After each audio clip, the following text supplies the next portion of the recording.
Alright, yeah, welcome back to some more Magic Arena, and today we're going to be playing some Historic Brawl, and I had a deck lined up, but then it turned out that the midweek Magic event was actually Historic Brawl, so I figured we'd actually just look into this a little bit, and it's got some interesting commanders, not any I would have necessarily picked myself, but you know what?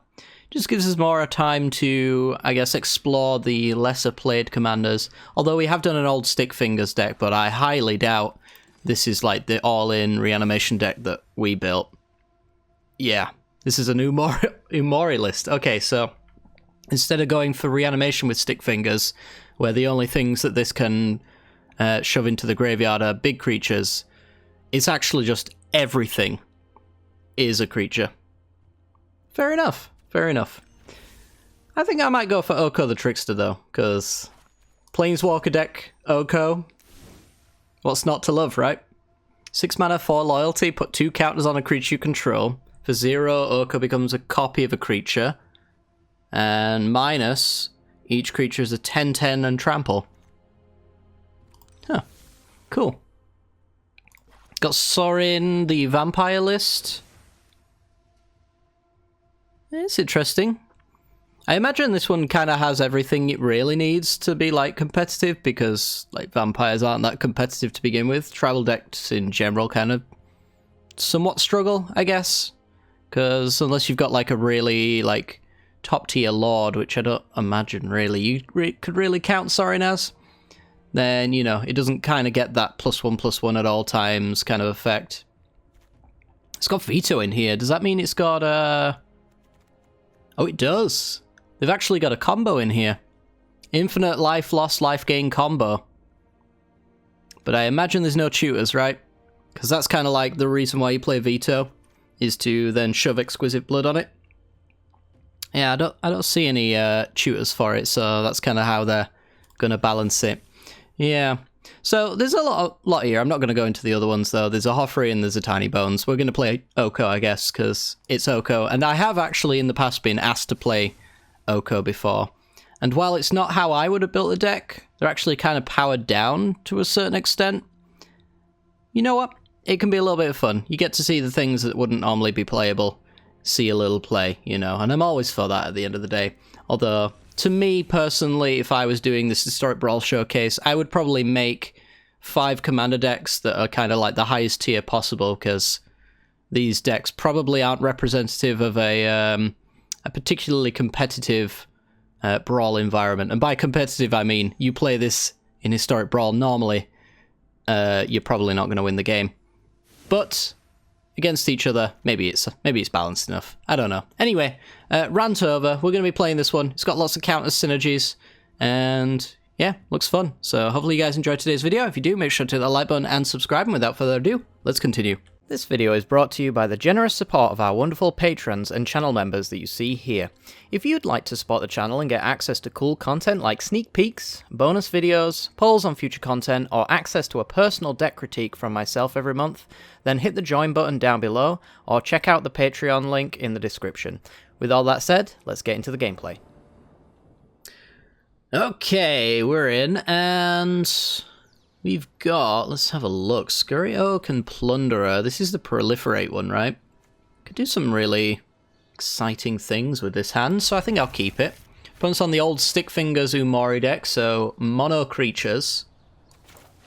Is that a good thing for us? Time will tell, I suppose. We do get to go Plunderer on 2, Heroin Games on 3, and then Proliferate the Heroin Games as well. So we get a token, and then we get to put some counters on it. With them not having anything but creatures in their deck, I think I'm just going to go all in on the Plunderer. You know, Golgari's not exactly the flying kind of color combo. They're not exactly going to have creatures that remove the Plunderer, except for like Ravenous Chupacabra. If they've got anything else, it's going to be like sack-based, and then we've got this spare 1/1 here we're going to keep in mind. So I think we go grab a 1/1, swing in, proliferate our counters, Stick the counters on Plunderer. And now it's a 5-4 that's going to get increasingly bigger, and we've got this Invigorating Surge as well. To put counters on and then double the number of counters.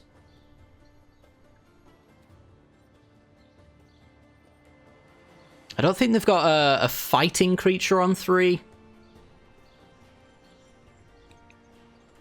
So I think it really is going to come down to sack-based creatures, really, or having a Chupacabra. They do have a Gorging Vulture, okay. And they milled the Chupacabra, fantastic! Oh, that's wonderful. Alright. Magic is a game of pure skill, ladies and gents. Pelt Collector.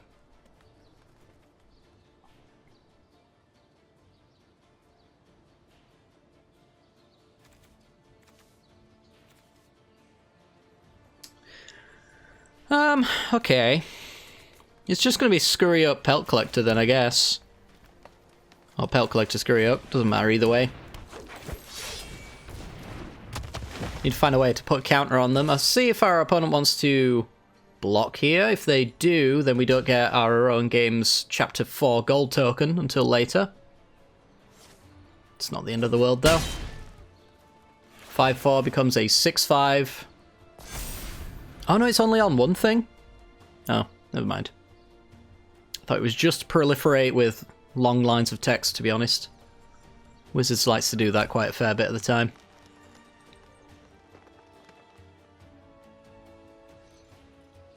So I guess my concern now, since we've just seen Chupacabra go and we've got a board wide enough for, you know, sacrifice things to not really matter. Our one thing is like Eternal Witness, or whatever the eternalized version of Eternal Witness is, to get back Chupacabra. That might be in their deck. I don't recall seeing it, but makes sense. If most green decks want to have Balaged Recovery in their deck, so that would be the creature version of it. Ooh, Starev. Starev is also that kind of card. Deals combat damage to a player or planeswalker. Return to your hand target creature or planeswalker card in your graveyard that was not put there from combat this turn. So, yeah, Starev can certainly hurt us. I think that just means I'll just Inscription with Kicker. Let's get him first.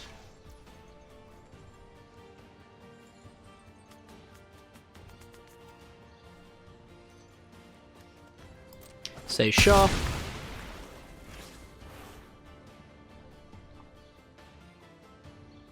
So I'll do it on my opponent's turn because I don't think this can keep my Plunderer alive through it. And I've got this Invigorating Surge as well, so I could do multiple things. So they're going to get in. I'm going to say 2 counters on a creature, gain life, and fight.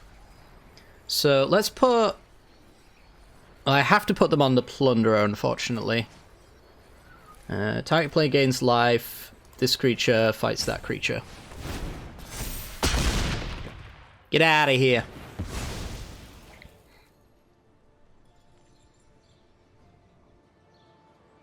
Alright, no more flyers, no more recursion, please. The Stickfingers Umori pile doesn't seem like the most suitable or well-optimized kind of list. So I add a counter. I'm not quite there on this Plunderer, I don't think. What I can do, though, is do this, and I believe that will set me up for lethal next turn. Let's put some counters on Oko. Maybe I can get him to the ult. Wouldn't that be nice? It's only until the end of the turn, though. But paints the target on Oko. Even if we do lose our Plunderer, we've got a backup plan of sorts.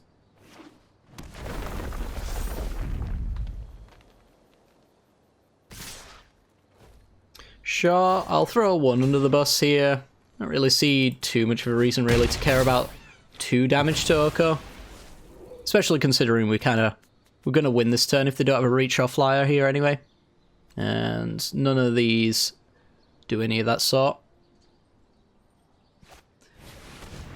Oh, Cavalier of Night gets the Plunderer.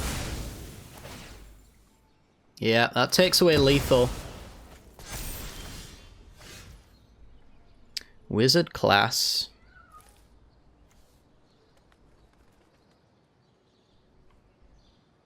That was really good for them. And then they get to reanimate a 3 or less creature when it dies. So either the Mammoth, the Gorging Vulture, or the Caryatid.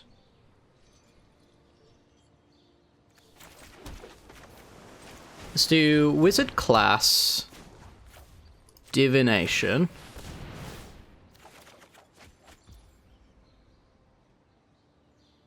It's an Elite Guard Mage. Dragon's Guard Mage. Dragon's Guard Elite. I'm losing my mind. None of those particularly sparkle and shine with me. So let's put some counters on Scurry Oak, which then gives me a scroll token.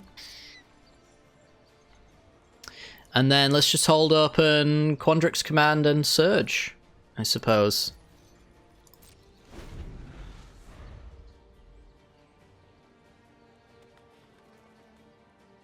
So this one says whenever you draw a card, put a counter on target creature you control.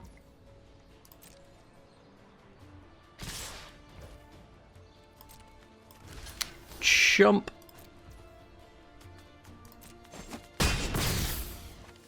Not too interested in killing Cavalier just yet.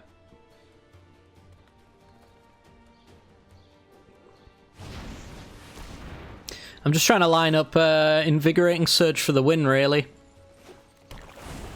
Guess we could put 2 counters on a creature.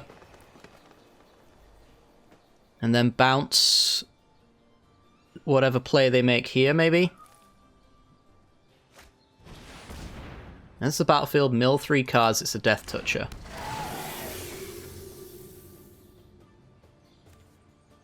Yeah, okay. Well, let's do that then. Let's return that. Put counters on stuff.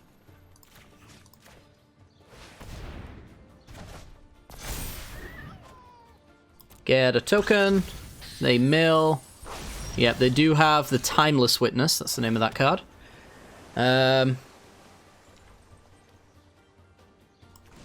Let's put counters on the Scurry Oak. Play the Dragon's Guard Elite, I suppose. Double the counters on Dragon's Guard Elite. Alright. Gonna swing. Surge the Scurry Oak.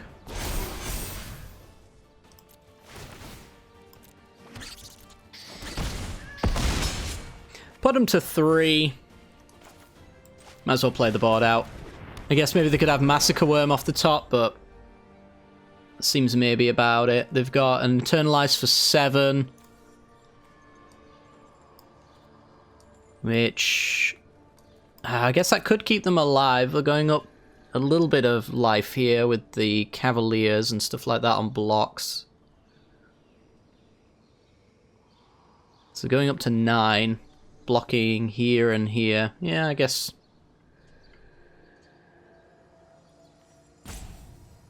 I could tick up on the Elite and then double its counters, though.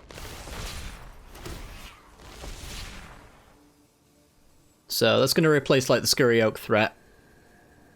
As I'm assuming they're going to go with Ravenous Chupacabra here.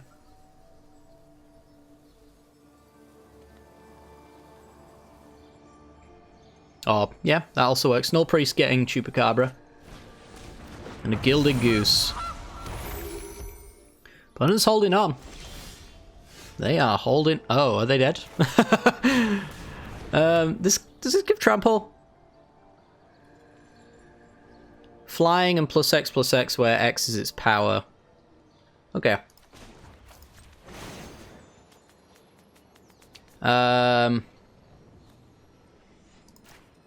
put them here.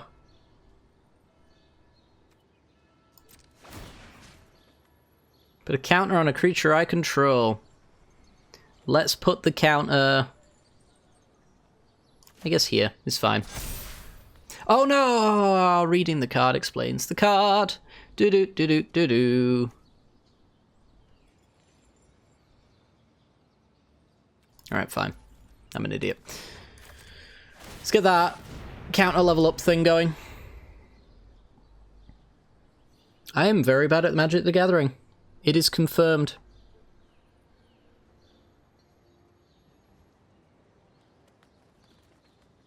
Yeah, I was thinking, oh, because I've got the counter, I knew kind of half of what this card did.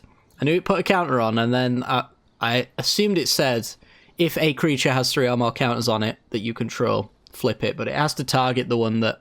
It had to target Dragon's Guard Elite, I think, was the better target there. So here comes Null Priest to get the Chupacabra to kill the Scurry Oak, presumably. Yes. And yes. Alright. We have presumed correctly. Pelt Collector gets thicker. So, I need I guess a trample effect, really. Because of the Gilded Goose providing an annoyance. Let's put the counter on the Pelt Collector. I'm going to spread the Dragon's Guard Elite and the Pelt Collector out. The Pelt Collector now has trample. Reading the card explains the card. Good. Awesome. Alright, so we put the counters here. We put the counters here. We make it huge, massive, with full control. So that our opponent doesn't get the opportunity to block with anything but the Gilded Goose. Alright.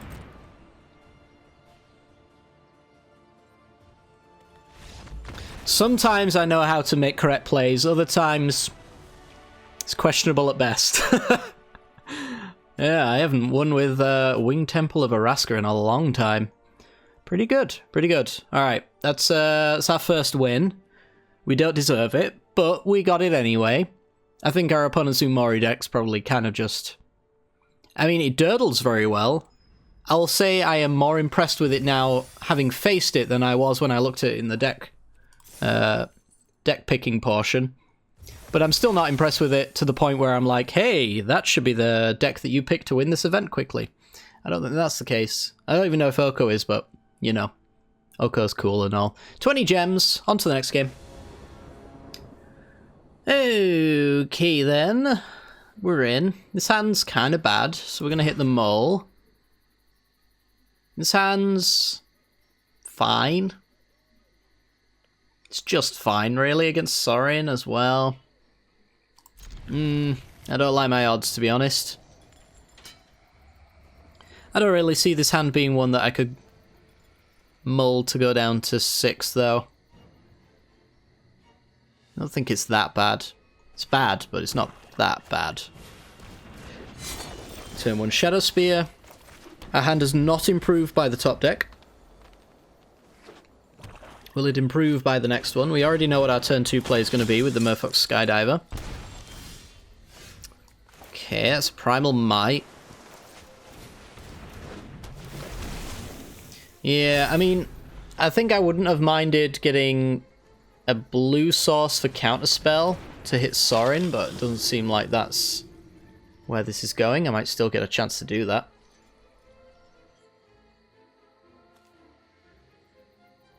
Sack a creature, put a counter on each vampire you control. Spicy. Where's that from? Jumpstart. Opponent passes.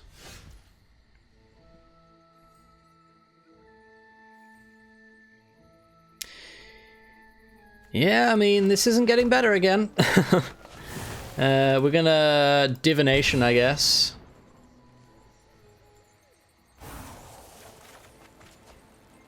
There's an island.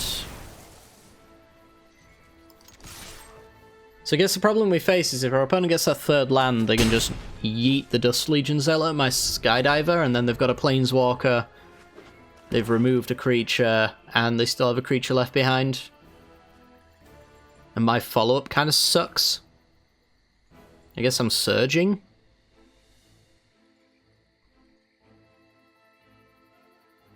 If they don't do anything, I could hold up and counterspell an inscription. And just keep racing them with the board state that currently stands for a little while. I don't love that idea though.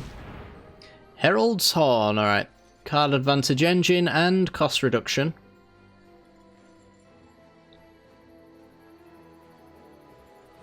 I think I'd sooner counter that than Sorin as well. So that ain't ideal.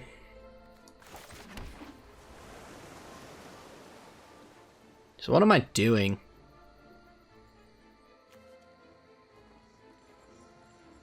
Because it really stings to just do nothing here and counterspell. Doesn't really feel right to do that either. I think I've got a Surge.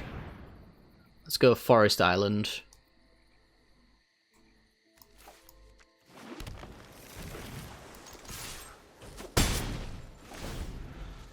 I'm thinking the mana advantage I have is my leverage. Now I can, if they choose to not go with Sorin, I can actually like cultivate and counter. Or have the counter for something more important. They can get one thing like underneath my counter spells with the Sorin minus, then they open themselves up to a Skydiver kill. Bloodbond Vampire gains life, puts a counter on a thing. Yep, that's not ideal. Shark Crab's very nice. So I could Inscription. I'm 1 mana short of Inscription with Kicker plus Counterspell. This is Proliferate for 5.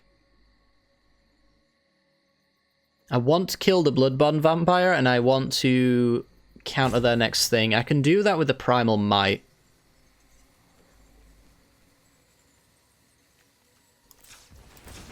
I mean, I guess that's the plan, right?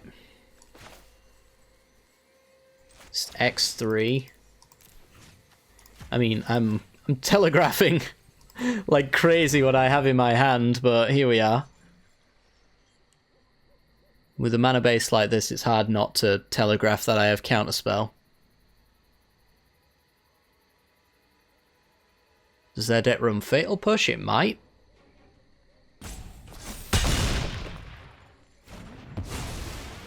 Well, we get that off the board. We get to attack him for a little bit more, because we use the Primal Might over the Inscription.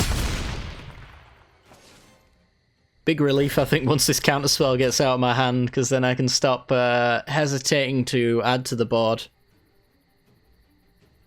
So, is that a vampire? If it is, they get to draw it. It is not, because you have to reveal, right? Yeah, you've got to reveal. Alright, so we get that Counterspell. Very nice.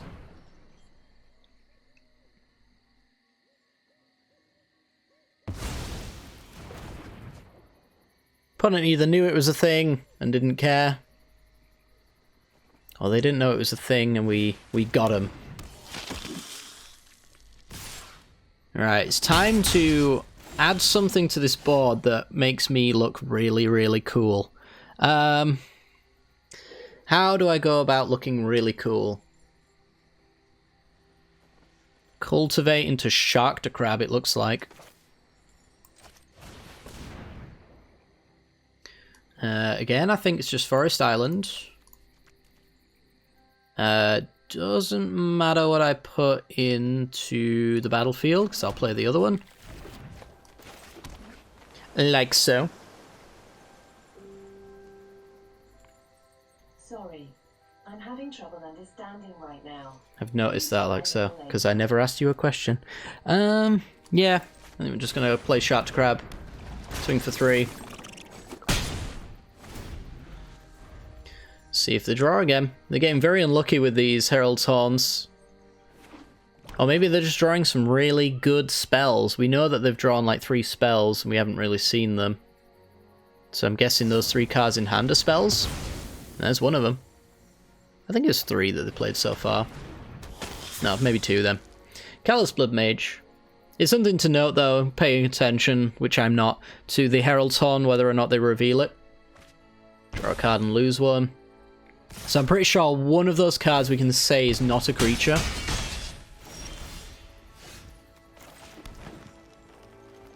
Okay.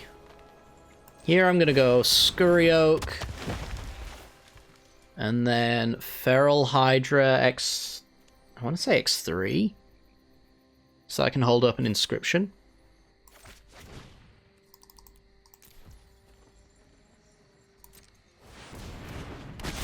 Trigger the Scurry Oak, which puts a counter on it, which means our proliferation's a little bit more powerful.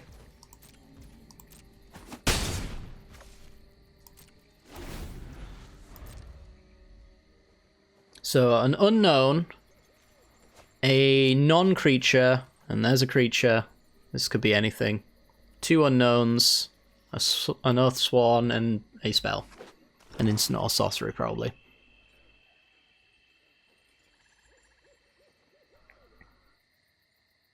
So I'm starting to love where we're at now. Because even if Sorin comes down and Sorin helixes one of my creatures, we've got a sufficient amount of creatures backed up here.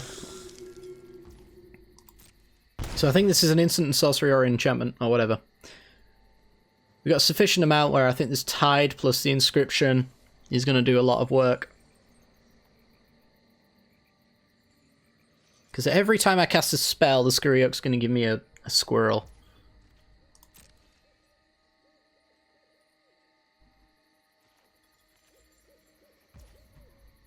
And I think that's why I will not play it just yet. I'll play it greedily post. Although... 4-5 leaves me with 4 mana. Maybe I put counters on the squirrel so I have extra proliferation. As long as I don't draw a land, I should be able to cast just about anything.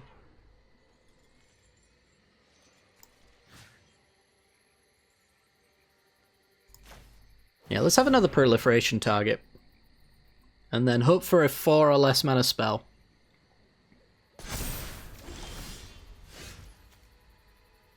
That's pretty good. So this is a phase out an additional thing, puts counters on itself, and then it proliferates as well.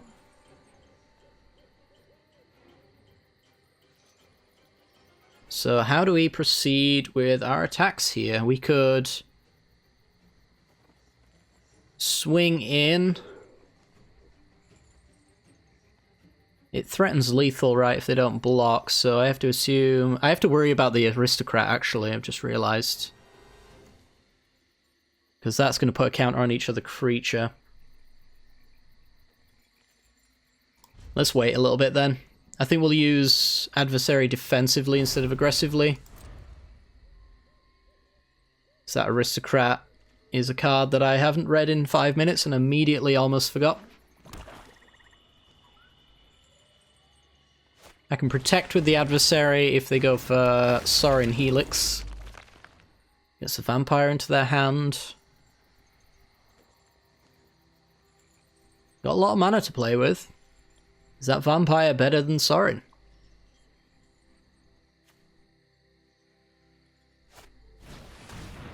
It's a Silver Smoke Ghoul. And then it's 3 mana for the activation there.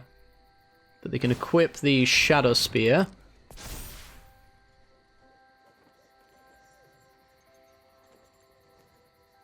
So, this...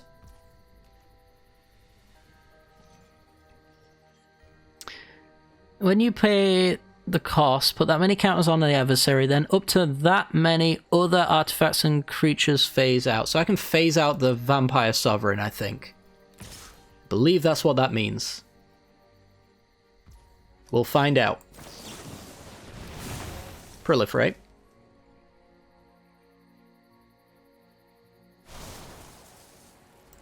Get a squirrel. Yes. If I can phase anything I want out, it's definitely the Sovereign. Yes. Alright, so it's treated as though it doesn't exist. So it never attacked. Rishkar. So we play Oko. Proliferate everyone. Get a squirrel.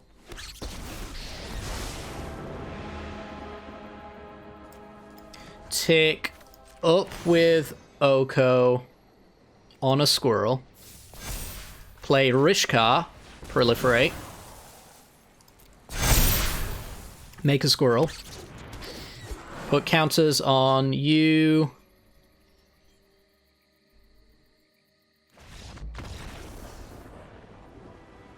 I had lethal, didn't I? Yeah. I was just double checking actually as I was thinking about it. I was going to put 2 counters on the squirrel so I could go wide next turn, but then I realised that I've phased out this only flyer. There's 6 here, there's 5 here. Add a counter to the adversary, I win the game. Yep, so that's why I hesitated, if you were curious. But yeah, I was kind of really looking forward to ulting Oko, which is why I was looking for the line of the really awesome turn next turn.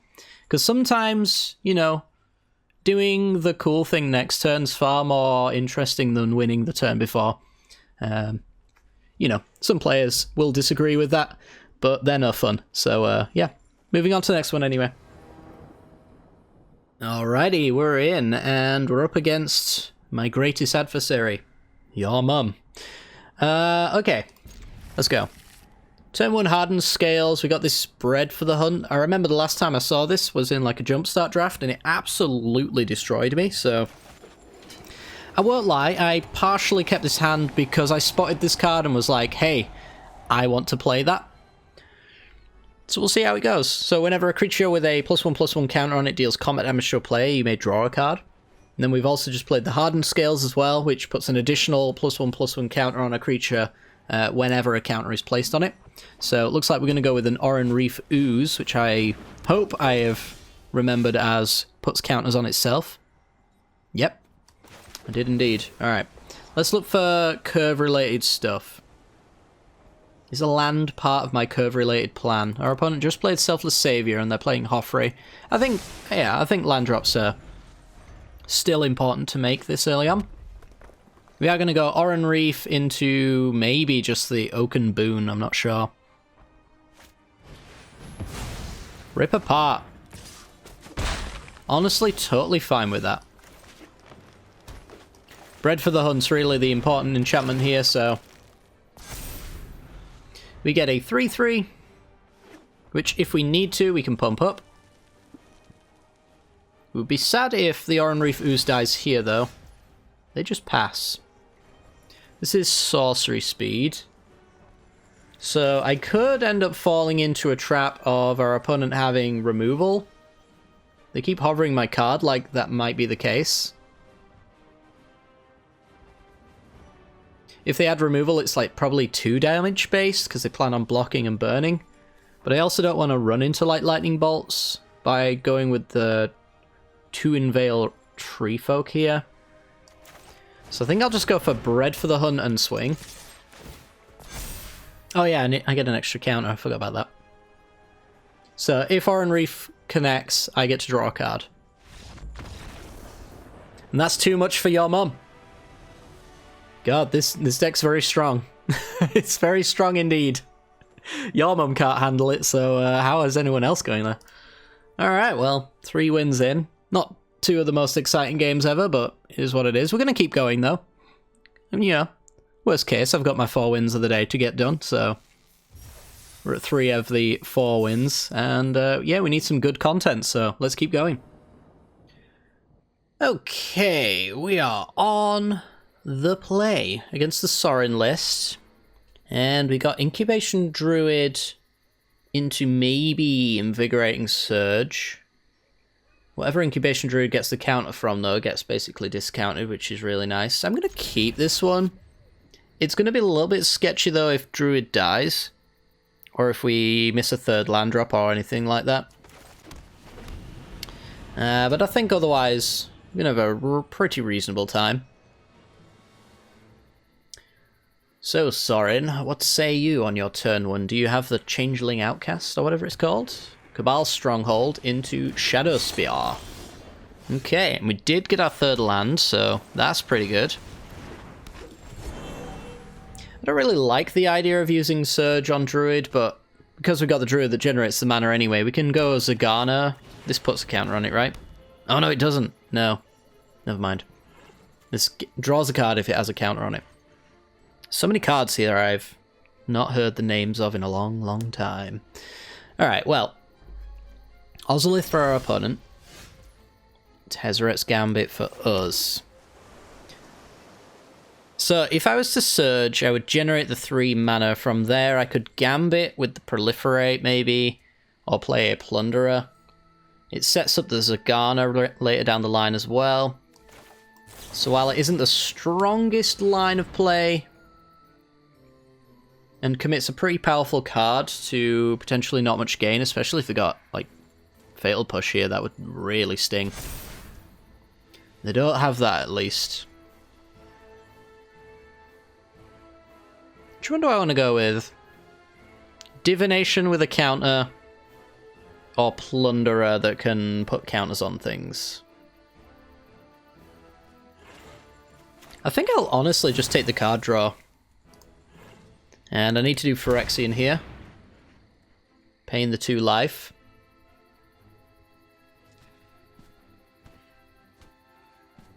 Where's our Ozolith? Does this deck have an Ozolith? If it doesn't, it should.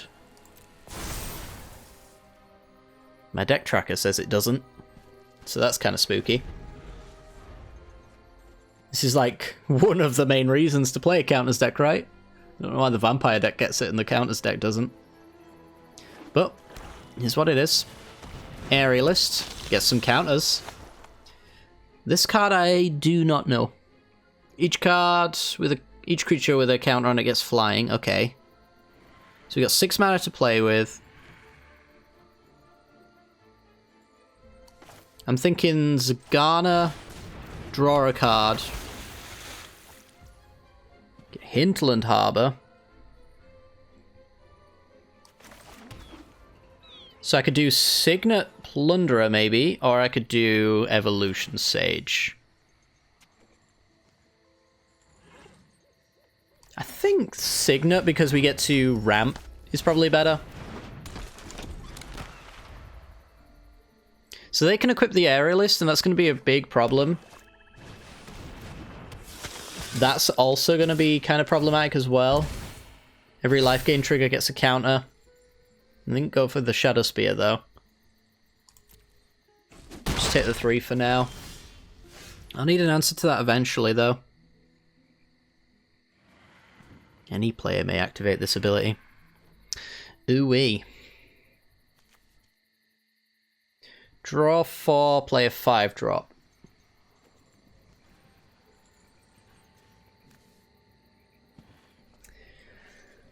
Draw 4's fine.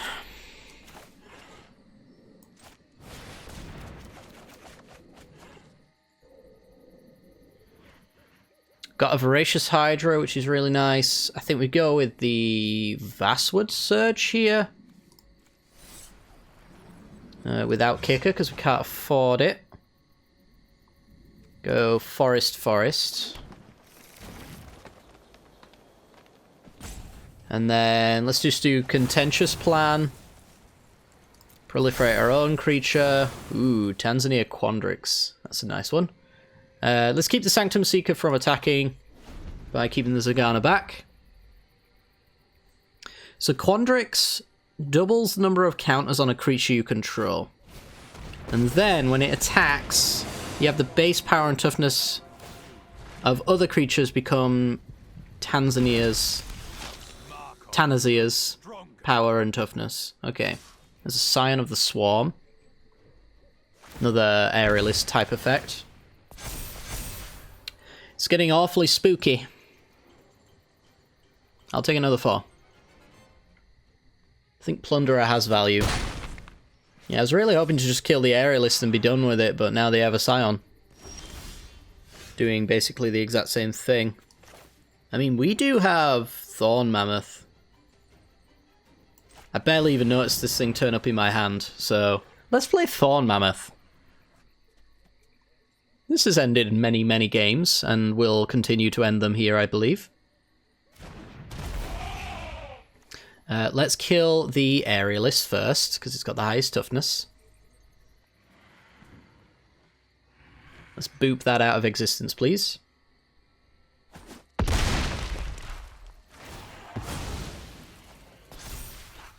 I do get to put the counters on the Ozolith.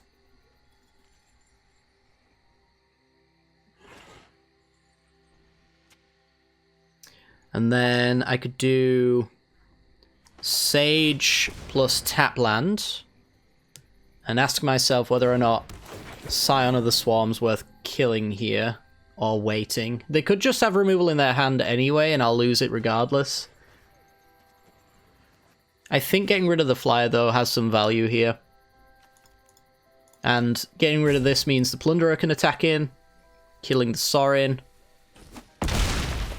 Doesn't get the trigger though, because it's only on player. I still think that's worth it. Get our land to proliferate. A little bit of a wasted proliferate. We could hold it maybe. I don't mind. Just one counter though. And our opponent certainly does. Yeah, I'm thinking the reason why I'm just giving up my Thorn Mammoth so easily is because we have this Voracious Hydra back here. Which should almost certainly just kill anything we really want it to. Like, Druid's producing 3 mana, you know, so that's 1, 2, 3, 4, 5, 6, 7, 8, 9, x9. And then, yeah, we can go from there. I don't think this Sanctum Seeker's really an issue at that point. And our opponent's board state is getting progressively smaller and smaller. They could put the counters on it. Shadow Spirit to gain a load of life. But I think long term we're probably going to win because we're taking the Sorin off the board as well now. So that might be their all turn to replay. They can't do that because they have to pay 2 for the Shadow Spear. So yeah, bit of a weird and wild one. But that is going to do it for today's video. Yeah, this Oko deck was pretty good. I would say it's performed quite well compared to the rest. I certainly wouldn't recommend going with the Stick Fingers deck. That one seems like, well, it seems fun. I mean, at the end of the day, that's, you know, that's what you want to go for with these kind of formats, just to have a little bit of fun. But if you are in it just for the 2 rare ICRs, which I am for the most part, I think Oko's pretty good. We never saw Tiny Bones. That should probably just say all it needs to say about this Tiny Bones list. Let's have a look at it, shall we? Let's have a look. Should also mention as well, this event's free to enter, so you lose out on nothing for checking it out. Ooh, it has a deck of many things. Nice. Dark Rituals. You can always tell the power level of a deck as well by the amount of gold cards that are around. Dark Ritual, Inquisition of Kozilek, Sign in Blood, all signs of the Mystical Archives having an effect. There's not too many, if any, actually, Modern Horizons cards in any of these decks. I could be wrong about that, but I don't remember seeing any. Oh, no, there's Bone Shards, I am wrong. But yeah, they seem to have left a fair few of those out as well. Like, instead of Chainer's Edict, we have Sudden Edict, which I think is Modern Horizons 1 or 2. Bit odd. Anyway, though, I'm going to stop rambling on. Hopefully you guys enjoyed today's video. If you did, really appreciate it if you do hit that like button and subscribe. And without further ado, going to end it off here. Take care, and peace.